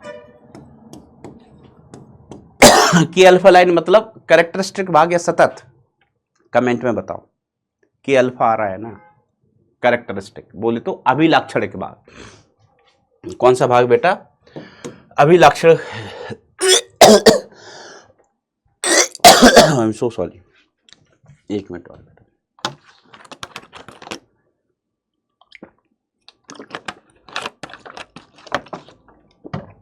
अभिलाक्षणिक भाग का इन्होंने अध्ययन किया था, कोई बात नहीं। तो के अल्फा के लिए जंपिंग कहां से कहां होगी? जस्ट टू एल से के में, एल से के में जंपिंग होगी। ठीक है, तो एनर्जी अपन क्या लिखेंगे? एनर्जी के अल्फा लाइन की is equal to 13.6 into Z minus V का होल स्क्वायर, और जंपिंग हो रही है के में मतलब 1 में, कहां से? जस्ट ऊपर वाले से मतलब 2 से। फिर उन्होंने एनर्जी को आवृत्ति के पदों में लिखा, E बराबर HF, F क्या है? आवृत्ति, हम ऐसे लिख सकते हैं, ठीक है। अच्छा, अब देखो ये इसको अपन ऐसे भी लिख लेते हैं, 13.6 को RCH रेडबर्ग कांस्टेंट के पदों में लिखते थे ना, रेडबर्ग कांस्टेंट के पदों में। ऐसा क्यों लिख लिया? H से H कट जाएगा, ये बचा है 3/4। अब H से H कट गया तो जो K अल्फा आवृत्ति है किसकी? K अल्फा लाइन की, ये आ गई 3RC/4 into Z minus V का whole square, Z minus V का होल स्क्वायर। और फिर अगर हम स्क्वायर रूट ले लें तो root of K alpha line is equal to under the root 3RC/4 into Z minus V। Root ले लिया, कुछ नहीं किया। अगर हम इसको ऐसे और रीअरेंज करके लिखें तो F K alpha is equal to root 3RC/4 into Z minus root 3RC/4 into P।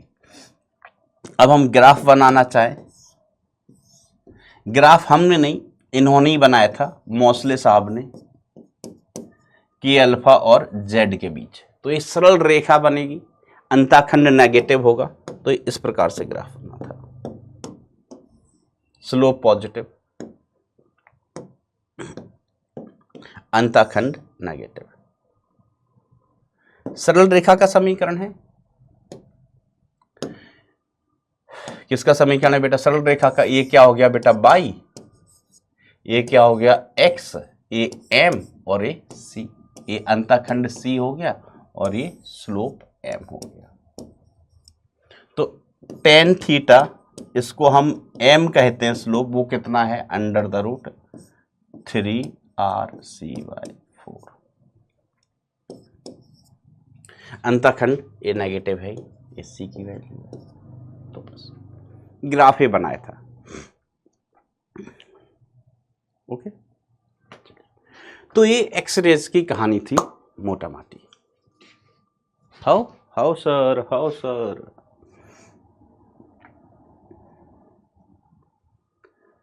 अब हम एक्सरे पर आधारित सवाल ढूंढते हैं। आओ, शायद हमको मिला।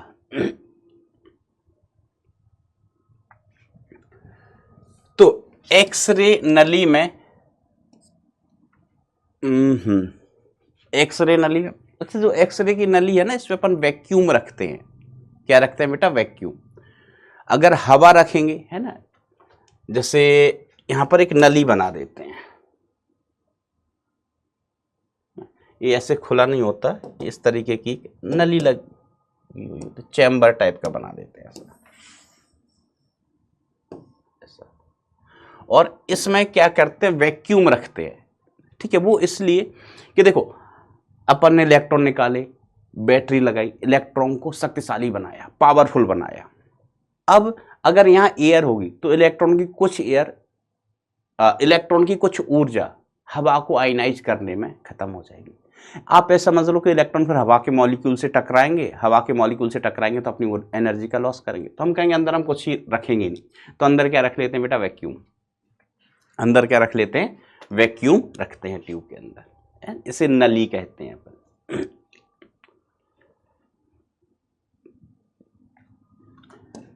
तो एक्स किरण नली में धारा आई ग्रहण किए हुए एक तंतु कैथोड से उत्सर्जित इलेक्ट्रॉन, जिससे इलेक्ट्रॉन उत्सर्जित हो रहा है ना, जो हमने कहा था ना धातु की प्लेट, ये ऐसे प्लेट थी, यहां पर हीटर लगाया था, ये कैथोड है जिससे इलेक्ट्रॉन निकल रहे हैं। कैथोड से डी दूरी पर एक लक्ष्य को क्या कह रहा है? एनोड, जिससे इलेक्ट्रॉन टकराने जा रहे थे। ये इलेक्ट्रॉन है, इससे टकराने जा रहे हैं, ये एनोड, ये कैथोड। ये इलेक्ट्रॉन ये टकराने जा रहे हैं जेड। और जो एनोड होता है ना, लक्ष्य, इसका मेल्टिंग पॉइंट बहुत हाई होना चाहिए, क्योंकि देखो इलेक्ट्रॉन आएंगे इससे टकराएंगे, इलेक्ट्रॉन आएंगे इससे टकराएंगे, ऊर्जा निकलेगी। अगर इसका मेल्टिंग पॉइंट, आप मेल्टिंग पॉइंट का मतलब हिंदी में क्या कहेंगे इसको, गलन बिंदु, अगर इसका गलनांक कम होगा तो ये गल जाएगा, धातु खुद टपकने लगेगी नीचे, गल के गल के गल के, है ना। तो मेल्टिंग पॉइंट कैसा रखते हैं इसका, हाई रखते हैं, है ना। लक्ष्य को कैथोड से उच्च विभव V पर रखा जाता है, जिसके परिणाम स्वरूप सतत तथा अभिलाक्षणिक एक्सकिरणें उत्सर्जित होती हैं। यदि तंतु की धारा I को I/2 तक घटाया जाए तब विभवांतर को V से V तक बढ़ाया जाए और पृथककारी दूरी D से D/2 तक घट जाती है। पृथककारी दूरी D से D/2 तक घटाई जाती है। देखो तंतु धारा मतलब इसमें जो धारा बह रही है, अब आप समझना, इसमें धारा अगर हम कम करें, इसमें हम धारा को अगर हम कम करेंगे, ऐसे ही समझ लो, इसमें धारा बढ़ाएंगे तो इसमें I²R से अधिक ऊष्मा निकलेगी, इसमें धारा बढ़ाएंगे तो ऊष्मा अधिक निकलेगी, इलेक्ट्रॉन ज्यादा निकलेंगे, इलेक्ट्रॉन ज्यादा निकलेंगे तो यहाँ इलेक्ट्रॉन ज्यादा पहुंचेंगे, हमें फोटॉन्स की संख्या ज्यादा मिलेगी। क्या इससे ऊर्जा चेंज होगी? इनकी ऊर्जा चेंज होगी क्या, इलेक्ट्रॉन्स की? हमने कहा नहीं, ऊर्जा चेंज नहीं होगी। ऊर्जा कौन डिसाइड कर रहा था, यहां पर जो हमने विभवांतर लगाया था V0, ठीक है। देखो विभवांतर को बढ़ा दिया, विभवांतर को बढ़ाएंगे तो उससे इलेक्ट्रॉन ज्यादा शक्तिशाली बनेंगे, इलेक्ट्रॉन की ऊर्जा ज्यादा होगी, इलेक्ट्रॉन की ऊर्जा ज्यादा होगी तो हमें ज्यादा ऊर्जा के फोटोन मिलेंगे, ज्यादा ऊर्जा की एक्सकिरणें मिलेंगी, ठीक है। और इनके बीच की दूरी को ये कह रहे हैं D, इनकी बीच की दूरी को ये क्या कह रहे हैं, D कह रहे हैं, ठीक है। तो पहले केस में कि अंतक तरंग दैर्घ्य आधे तक घट जाएगी और अभिलाक्षणिक एक्स किरणों की तरंग दैर्घ्य समान होगी। देखो अभिलाक्षणिक किरणें की तरंग दैर्घ्य ये किस पर निर्भर करती है भाई, जेड पर। हमने जेड बदला क्या, नहीं बदला। जेड क्या है, इसका परमाणु क्रमांक जेड है, जेड बदला क्या, नहीं बदला, वही रहेगा। तो अभिलाक्षणिक भाग नहीं बदलेगा। तरंग दैर्घ्य आधे तक घट जाएगी। अंतक को ये कहने वाले हैं, अंतक मतलब सतत, अब सतत भाग की जो तरंग दैर्घ्य देखना ना, मिनिमम, लैम्डा मिनिमम अपन क्या लिखते थे, lambda minimum is equal to 12400 angstrom divided by V0। अगर हमने इसको कर दिया, बढ़ा दिया, इसको हमने 2 गुना कर दिया, इसको इंक्रीज कर दिया, बढ़ा दिया, तो लैम्डा मिन डिक्रीज हो जाएगा। और सवाल में देखो हमने वोल्टेज को V से 2V तक किया है, V से 2V तक किया है, इसको 2 गुना कर दिया है, तो तरंग दैर्घ्य बेटा आधे तक घट जाएगी। बिल्कुल सही बात है। तो सतत भाग किस पे डिपेंड करता है, V0 पर जो हमने विभवांतर लगाया वो। अभिलाक्षणिक भाग का इससे विभवांतर से कोई लेना देना नहीं है। ये परमाणु क्रमांक, कितनी ऊर्जा निकलेगी, संक्रमण में कितनी ऊर्जा निकलेगी, किस पे निर्भर करेगा, परमाणु क्रमांक पर, जेड पर। सही है ये ऑप्शन। अब देखो अंतक तरंग दैर्घ्य अभिलाक्षणिक किरणों की तरंग दैर्घ्य समान रहेगी, ये गलत है, ये सही है तो ये गलत हो गया, है ना। ये तो सही है लेकिन ये कह रहे हैं अंतक मतलब सतत तरंग दैर्घ्य भी समान रहेगी, ये गलत है। सतत किरणों की तरंग दैर्घ्य बेटा घट जानी है। अंतक तरंग दैर्घ्य आधे तक घट जाएगी और सभी एक्स किरणों की तीव्रता घट जाएगी। अंतक ये आधे तक घट जाएगी और एक्स किरणों की तीव्रता घट जाएगी, एक्स किरणों की तीव्रता घट जाएगी।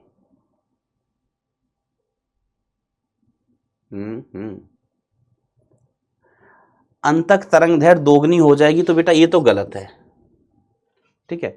एक्स किरणों की तीव्रताएं घट जाएंगी।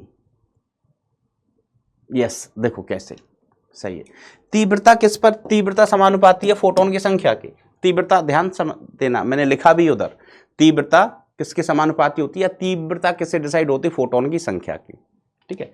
तो ये बात तो हम पहले ही डिस्कस कर चुके हैं, स्टेटमेंट तो सही है ही। अब देखो यहां पर धारा को क्या कर रहे हैं, धारा को आधा कर दिया, धारा घटा दी। तो पहले धारा ज्यादा थी, अब इसको घटा दिया, धारा कम कर दी, धारा कम कर दी तो यहां पर कम ऊष्मा उत्पन्न होगी, कम ऊष्मा उत्पन्न होगी तो कम इलेक्ट्रॉन निकलेंगे, कम इलेक्ट्रॉन निकलेंगे तो यहां से कम फोटोन निकलेंगे। यहाँ से कम फोटोन उत्सर्जित होंगे। अब कम फोटोन उत्सर्जित होंगे तो फोटोन की संख्या घट गई, मतलब तीव्रता घट गई, तीव्रता घट गई। ठीक है, तो V नॉट इलेक्ट्रॉन की एनर्जी से रिलेटेड है, Z अभिलाक्षणिक भाग से नेगेटिव है, और ये I कंट्रोल करेगा कि हमने ये I किसको कंट्रोल करेगा बेटा, कि यहाँ इलेक्ट्रॉन कितने निकल रहे हैं। I को बढ़ाएंगे तो इलेक्ट्रॉन ज्यादा निकलेंगे, I को कम करेंगे तो इलेक्ट्रॉन कम निकलेंगे, लेकिन उससे इलेक्ट्रॉन की एनर्जी पे कोई फर्क नहीं पड़ेगा, एनर्जी इलेक्ट्रॉन की डिसाइड करेगा। समझ रहे हो बात को? हाँ सर समझ रहे हैं। ठीक, ऐसा तो इसका आंसर हो जाएगा 1 और 3, ए गलत है ना, एक्स किरणों की तीव्रता घट जाएगी।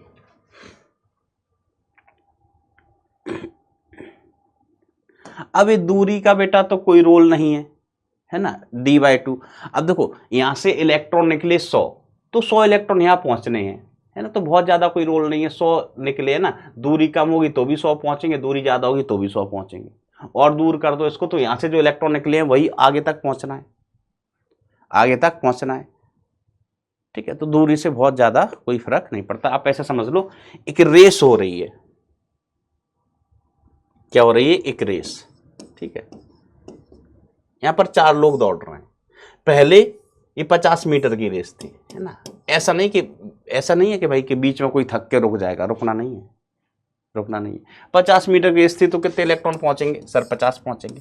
अब इन्होंने कहा रेस 50 मीटर की नहीं 100 मीटर की होगी, फिर से 4 लोग दौड़ रहे हैं, रेस कितने मीटर की होगी, 100 मीटर की होगी, तो अभी तक ये फिनिश लाइन तक कितने लोग पहुंचेंगे, रेस कितने लोग कंप्लीट करेंगे, जितने निकले थे सभी 4 निकले थे, चारों फिनिश लाइन तक पहुंचेंगे, रेस को कंप्लीट करेंगे, बीच में कोई थक के गिर नहीं रहा है, बाहर नहीं हो रहा है ना, इलेक्ट्रॉन गिर के बाहर नहीं जाते हैं ट्यूब में से, ऐसा।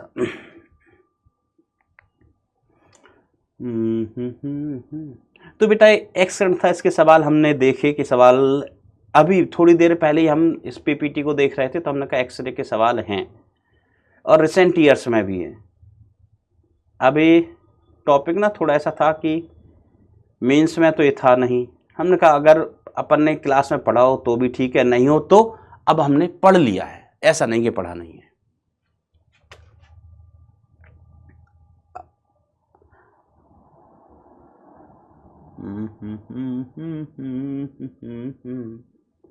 ये तो फोटोइलेक्ट्रिक इफेक्ट वगैरह के सवाल है।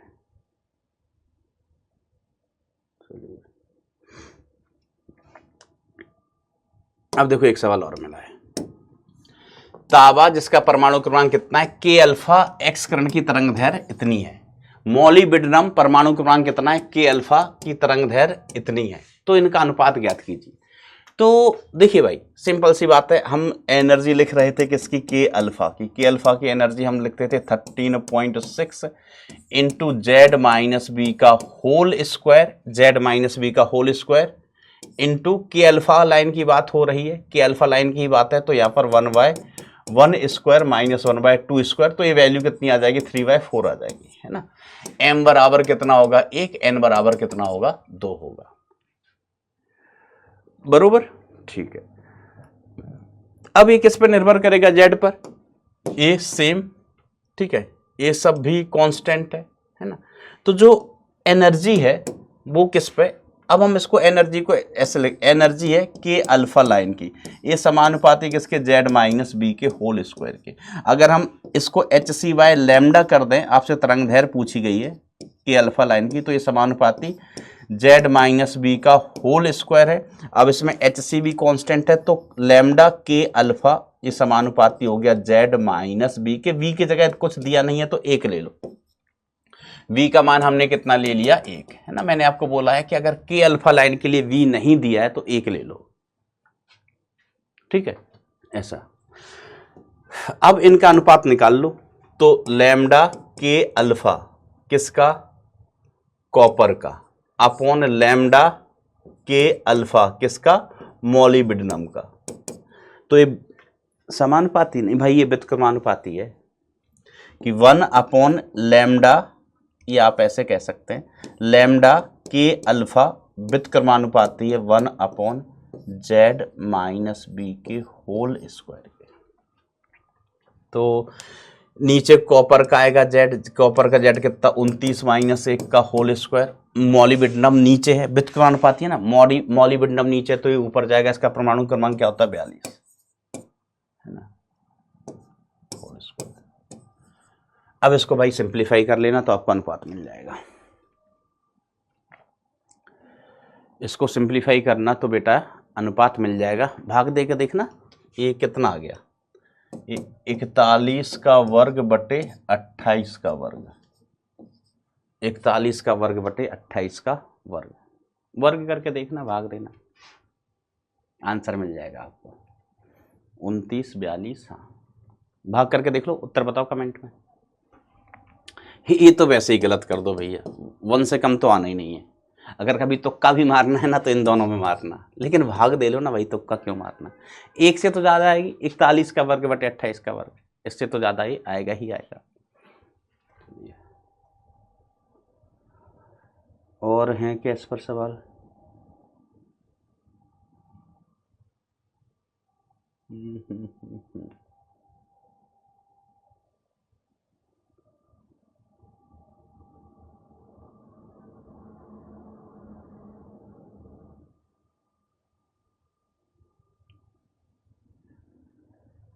हाँ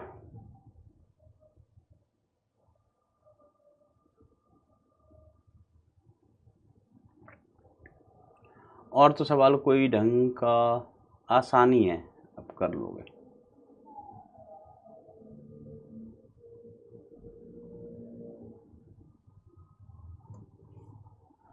ये तो बहुत आसान सवाल है यार।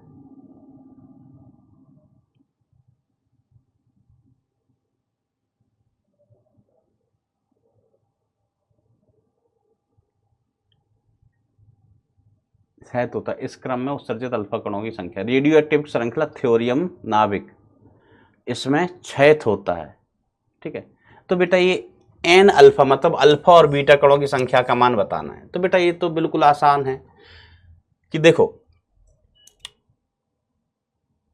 अल्फा कण क्षय होने से ए 4 से कम हो जाता है, 4 से कम हो जाता है, ए जो होता है ये 4 से कम होता है, 4 घट जाता है।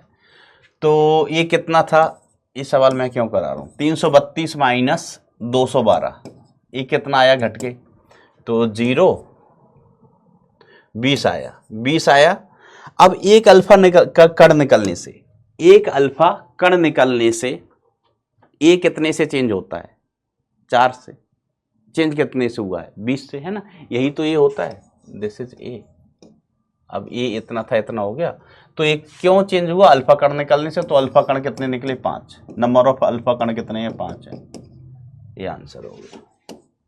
ऐसा भी पूछा गया, बीटा कण भी पूछे। तो अब देखो अल्फा कण निकलने से ए 4 से कम होता है, और जेड अल्फा कण से जेड 2 से कम होता है, जेड 2 से कम होता है। अब हमने देख चुके हैं कि अल्फा कण कितने निकल चुके हैं, 5, अल्फा कण कितने निकल चुके हैं, 5। तो जेड कितने से कम हो जाना चाहिए, 10 से। जेड कितना, सॉरी जेड कितना हो जाना चाहिए, जेड कितना था, 90 था, अब जेड रह जाना चाहिए 80। ये किसके बारे में बात हो रही, जेड के बारे में, किसके कारण, अल्फा कण के कारण, अल्फा कण के कारण। लेकिन जेड है कितना, 82 है, जेड है कितना बेटा, 82 है। अब बीटा कण निकलने से, याद करो अपन ने क्लास में पढ़ा है, बीटा कण से जेड 1 से इंक्रीज कर जाता है, 1 से बढ़ जाता है। तो ये 80 था, 82 हो गया, तो बीटा कितने निकलना चाहिए, 2। बीटा कितने निकलने चाहिए, 2। ये तो बहुत आसान सा सवाल है, बहुत ही आसान सा सवाल है।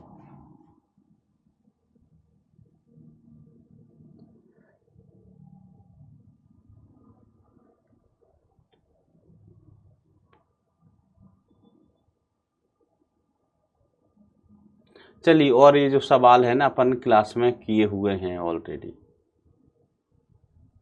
रेडियो एक्टिविटी का ही कर रहा। अच्छा इस सवाल को देखिए, रेडियो एक्टिविटी का सवाल ढूंढ रहा था। कुछ रेडियो पता नहीं, एक रेडियो धर्मी क्षय प्रक्रम में सक्रियता ए बराबर -dn/dt यही होती है।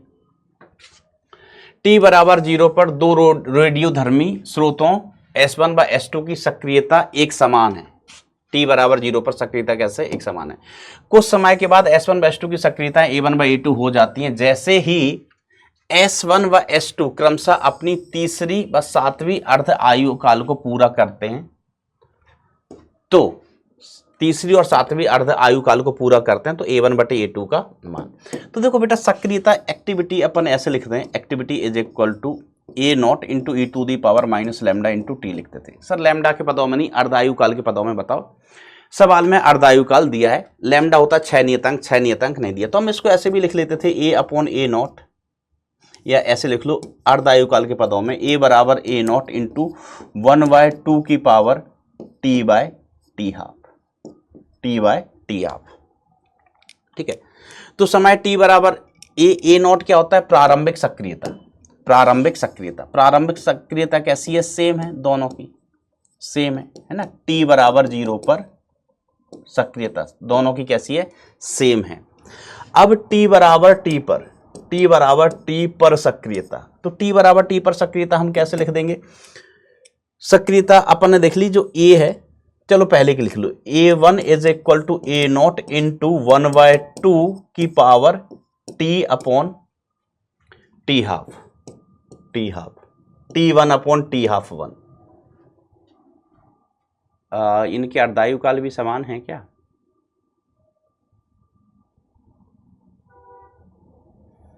S1 तथा, अच्छा, जैसे ही S1 तथा S2 अपनी तीसरी व सातवीं अर्धायु काल पूरा करते हैं तब A1 बटे A2 का मान निकालना। ठीक है, तो किसी समय T पर, तो समय कितना है T, और ये T हाफ पहले वाले केस का। दूसरे के लिए लिखें सक्रियता A2 बराबर प्रारंभिक सक्रियता A0 1/2, समय कितना है T, और यहां पर T हाफ किसका, दूसरे का, दूसरे का। ठीक है, ऐसा आपको दिया गया है। अब बस इनका अनुपात ले लेना, A1 बटे A2 का हमें मान निकालना है ना। जैसे S1 के लिए T इज इक्वल टू कितना हो गया, 3T हाफ। S1 3 पूरी कर रहा है, S1 देखो अपनी तीसरी अर्ध आयु काल पूरा करता है, मतलब S1 ने कितना टाइम लिया, S1 के लिए जो टाइम T है उसका मान कितना है, 3T हाफ के बराबर। मतलब इस T समय में S1 के कितने 3 हाफ लाइफ हो गई हैं। और अगर हम S2 की बात करें तो समय T में S2 के कितने 7 हाफ लाइफ कंप्लीट हो गए हैं, 7 हाफ लाइफ कंप्लीट हो गए इसके। ठीक है, तो इसका मान कितना रख देना है आपको, 3T हाफ, और इसका मान कितना रख देना है बेटा, 7T हाफ सेकंड वाले केस के लिए। तो T हाफ बेटा कट जाएंगे, T हाफ से T हाफ कट गया, इधर T हाफ से T हाफ कट गया, इधर बचा है 7। और ठीक है, अब हमारे पास क्या बचेगा, A1 का मान कितना बचा, A1 is equal to A0 into 1/2 की पावर आई थिंक 3। इधर T का मान अपन ने 7T हाफ रखा था तो ये कट गया, तो A2 इज इक्वल टू अपन क्या लिखेंगे, A0 इंटू 1/2 की पावर 7। अब इनको भी आपस में भाग कर देना, तो A0 विल कैंसिल आउट, ये बेसिकली आ जाएगा 1/2 की घात 3, या इसको 1/8 लिख दो, इसको लिख दो 1/128। 2 की घात 6 कितना होता है, 64, 2 की घात 7 कितना हो जाएगा, 128। तो ये आ गया 128 डिवाइडेड बाय 8, तो काटो 8 एकम 8, 4 8 6 48, आंसर आ गया 16। आंसर कितना आ गया बेटा, 16 आ गया। 16 विल बी द आंसर। 16 क्या हो जाएगा बेटा, आंसर हो जाएगा। ठीक बा, ठीक बा। चलो और भी क्वेश्चन हैं, आप ट्राई करना, है ना। ये सूत्र होता है, ये लैम्डा के पदों में सूत्र होता है, टी एफ के पदों में सूत्र होता है, टी एफ के पदों में हमने लिखा। अब टी का मान कितना दिया है, तो पहले के लिए टी ऐसे दिया है S1 के लिए, और S2 के लिए दिया गया है कि ये टी समय में 3 हाफ लाइफ कंप्लीट करता है, ये टी समय में 7 हाफ लाइफ कंप्लीट करता है, ऐसा। ठीक,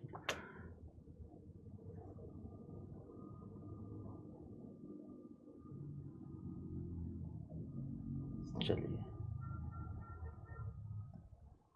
तो बच्चों आज के लिए इतना ही। मन लगा के, दिल लगा के, दिमाग लगा के पढ़ाई करते रहना। Thank you so much. टाटा, bye bye, take care, love you all बच्चों।